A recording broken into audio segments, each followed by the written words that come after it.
apologies in advance. Today's word vitamin, if you're going to take the time to read it, is longer than normal.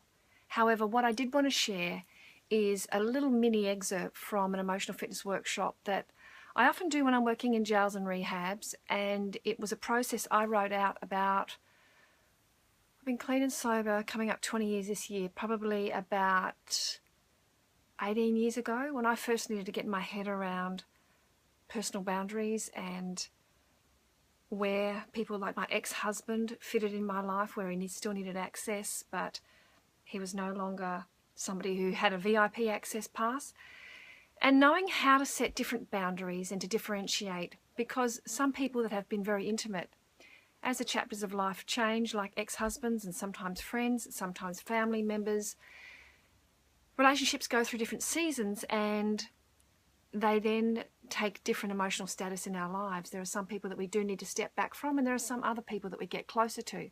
So just knowing in your own inner world your constructs of boundaries so that you can self-preserve your privacy, your dignity, your intimate information, because, you know, I also know that after working through a lot of really intimate, toxic, difficult details in therapy, that there are certain people that it's not that they don't care, but they just, it's unfair and it's unsafe, emotionally unsafe to laden lovers and even friends with too much intimate information. So sometimes therapists and elders are for those. But nonetheless, we have primary, secondary and tertiary relationships, so it makes sense that we need primary, secondary and tertiary boundaries.